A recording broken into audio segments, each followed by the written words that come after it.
Hi, Odyssey Recapped here. Today, I'm going to explain an action drama movie named Looper. Feel free to share your preferences for the types of movies you'd like to see more of in the comments section below. The film starts with Joe holding his compass clock while waiting for someone from another time. He gets ready with his futuristic shotgun called a blunderbuss for the person's arrival. When the clock ticks, Joe shoots the man as soon as he appears. Then he cuts the cloth on the man's back to take the silver bars as payment. In 2044, Joe has a job with a crime group in Kansas City as a looper, which means he's an assassin. Loopers take care of people whose faces are hidden. These people are actually from 2074 and have been sent back in time to be killed by their younger selves. They kill their future selves because in 2074, tracking systems make it hard to hide bodies. The only option is to send them back in time to be killed. This closes their loop. The crime group is run by a man named Abe from the future. Later, Joe goes into a diner for coffee. Then he drives to a shop to get bullets for his gun. He pays with silver bars and gets the bullets. Later on, he finds Seth in an alley struggling with his new bike, which won't start. So, Joe gives Seth a lift, and they go to La Belle Aurora bar. They use the back door to see Susie, but she's busy. Joe meets his co-loopers instead. Later, Joe wakes up because someone is knocking on his window. He goes to check and opens it. To his surprise, Joe finds a panicked Seth entering his apartment, admitting he failed his job. Joe learns that Seth didn't kill his future self because old Seth warned him about someone called the Rainmaker. The Rainmaker is supposed to overthrow the big bosses and close all loops. Later, Joe and Seth hear a loud bang on the door. It's Abe's elite Gat men who want to capture Seth. Seth pleads with Joe to help and hide him. Joe hesitates but eventually opens his floor safe and reluctantly hides Seth from the Gat men. After that, Joe opens his door, and Kid Blue barges in, pointing his gun around, searching for Seth. He doesn't find anything. Kid Blue tells Joe he's going to talk to Abe while his men stay to watch the apartment. Later, Joe heads to Abe's headquarters. As they talk, Abe threatens to take half of the silver bars Joe has saved if he doesn't reveal where Seth is. Joe hesitates at first but eventually admits Seth's location because he wants to go to France in the future. So, Joe prioritizes saving his silver bars over his friendship with Seth. Abe's elite Gat men leave the headquarters right away to capture Seth at Joe's apartment. Moments later, they apprehend Seth. They brutally carve an address into his arms and mutilate him. Meanwhile, these injuries magically appear on old Seth's body. Instead of fleeing, old Seth goes to the tattooed address on his arm. Sadly, Kid Blue shoots Seth as soon as they arrive at the location. Feeling guilty, Joe confides in Susie about his friend's death. He admits that he allowed Seth to be killed for silver. Joe even promises Susie that he'll give her half of his silver bars to leave the city and start anew together. However, Susie turns down his offer, saying she doesn't need it as she has a job to support herself. She also declines Joe's proposal to have a child and live together permanently. The next day, Joe arrives at his target location. He waits for his compass clock to tick, getting ready for his next mission. Suddenly, Joe realizes that his next target is his older self, but his face is visible and his hands are free. He's shocked. Joe quickly shoots at old Joe, but he doesn't manage to kill him. Old Joe throws a gold bar at Joe's head and overpowers him, escaping in the chaos. After regaining consciousness, Joe notices a letter taped to his shirt instructing him to hop on a train out of town and run. However, Joe disregards the advice and hurries back to his apartment. Upon arrival, he discovers that the Gat men are raiding his apartment, searching for his silver bars in the floor safe. Joe rushes to the scene and engages in a fight with Kid Blue, trapping him inside the floor safe. Then, he confronts the other Gat men while attempting to flee. However, he accidentally falls from a fire escape and loses consciousness. In a different timeline, Joe does end up killing his older self. With the silver bars he saved from his time with the crime syndicate, he follows Abe's advice and relocates to Shanghai. However, after moving, Joe falls into a cycle of drug addiction and reckless living. To support his lifestyle, he turns to being a hitman. As his supply of silver bars dwindles, Joe resorts to violence to survive. Over time, Joe meets and marries the love of his life, who helps him overcome his drug addiction and inspires him to change for the better. However, 7 years later, their happiness is shattered when intruders invade their home and murder Joe's wife. They capture Joe with the intention of closing the loop. But when they arrive at their destination, Joe fights back, overpowering his captors. In a desperate move, he sends himself back to 2044. Old Joe starts his plan by changing his own past and avoiding encountering young Joe to flee with him. Upon returning to 2044, he begins to have fuzzy recollections of Joe's actions in the present, feeling a strange connection where whenever young Joe is harmed, he feels it too. Later, old Joe purchases a medicine pack at a convenience store. Afterwards, he spots Joe heading back to his apartment. With no other option, old Joe intervenes to save his younger self from being killed. He then eliminates the remaining Gat men, but he blames Joe for his reckless actions. Meanwhile, Abe and his elite Gat men scheme to capture both old and young Joe. Meanwhile, old Joe uses the advanced computer at a local library to search for the numbers written on his hands. He prints out the locations of 3 babies he suspects might be the Rainmaker. The next day, old Joe meets his younger self at a diner. They sit down to talk, feeling the tension between them.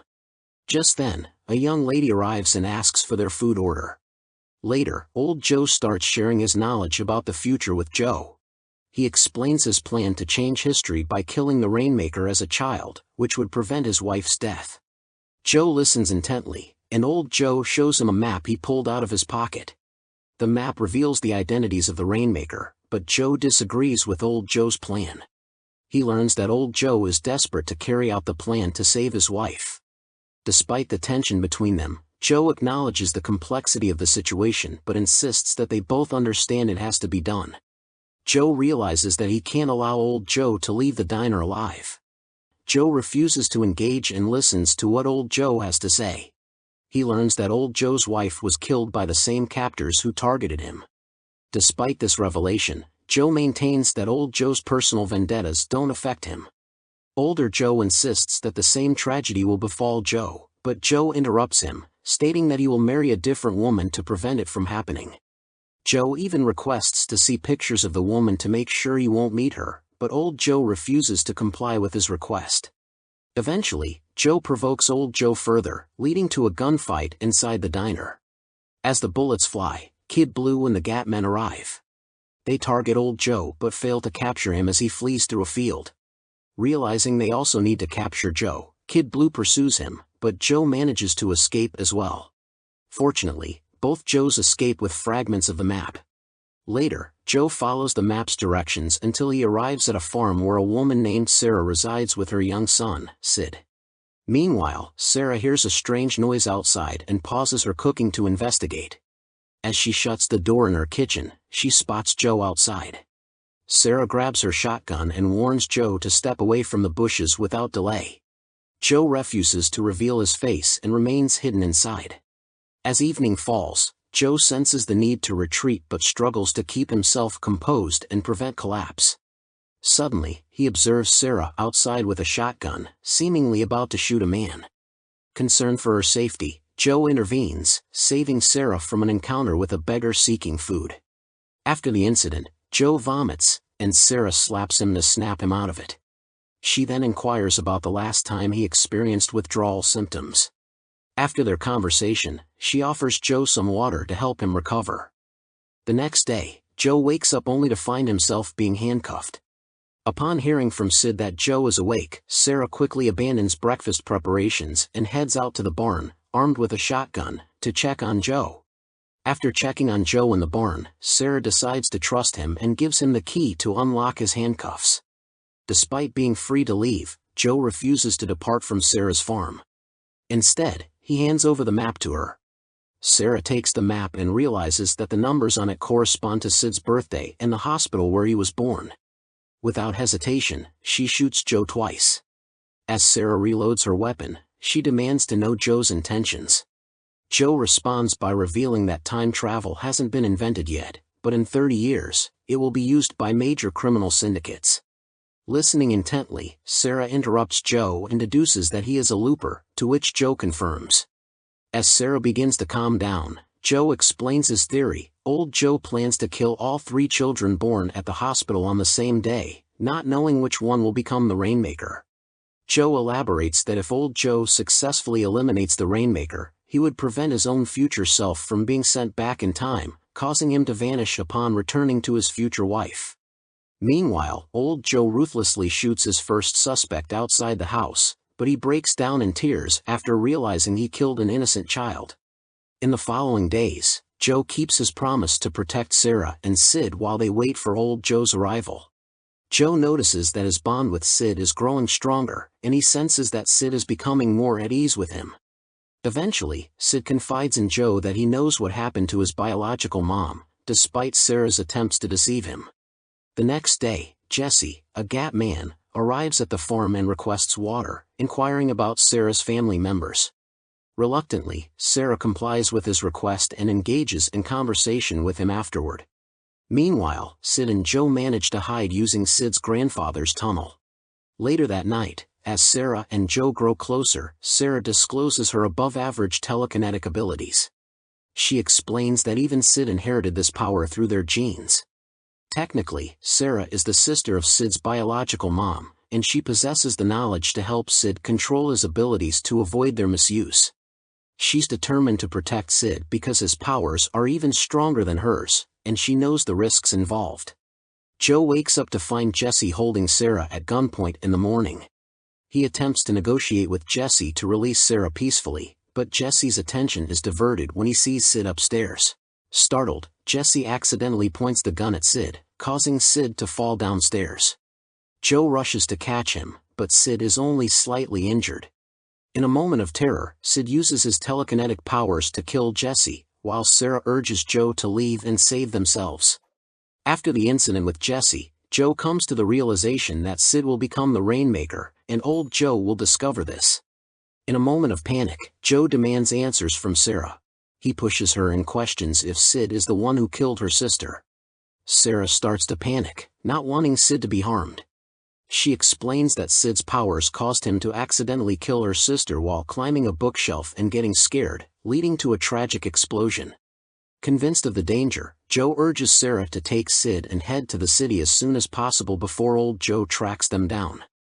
Meanwhile, Kid Blue successfully captures Old Joe and brings him to Abe. However, upon their arrival at Abe's headquarters, Old Joe breaks free. He becomes aggressive and kills Abe and his henchmen in a brutal act of retaliation. After escaping from Abe's headquarters, Old Joe heads to Sarah's farm with the intention of killing Sid. Unaware of Kid Blue's escape, Old Joe is caught off guard when Kid Blue arrives, despite being injured in the leg. Determined to carry out his mission, Kid Blue rides the slap bike to eliminate both Joes. However, Joe acts quickly and manages to kill Kid Blue before he can succeed in his plan. The movie concludes with Old Joe catching up to Sarah and Sid on the road. In a panic, Sarah urges Sid to run while Joe is still some distance away. As they flee, Joe starts shooting at them while also running. Tragically, Sid sees Sarah get shot, causing him to abruptly stop running and approach her. As a bullet grazes Sid's face, his powers suddenly activate once again, but before he can react, Sarah quickly intervenes to calm him down. Sarah is terrified of Sid's potential reaction, fearing he might inadvertently harm her as well. In a desperate attempt to protect Sid, Sarah guides him into a cane field while positioning herself to shield him from Old Joe's line of fire. Meanwhile, Joe observes the situation from a distance and realizes that if Old Joe kills Sarah, Sid will inevitably become the Rainmaker. In a final act to prevent further tragedy, Joe makes the ultimate sacrifice by taking his own life, effectively erasing Old Joe's existence and preventing the chain of events that led to Sarah's death and Sid becoming the Rainmaker. In doing so, Joe saves Sarah and ensures that Sid's future is spared from the darkness that awaited him. Make sure you subscribe and turn on the notifications so you can watch more videos like this. Thanks for watching.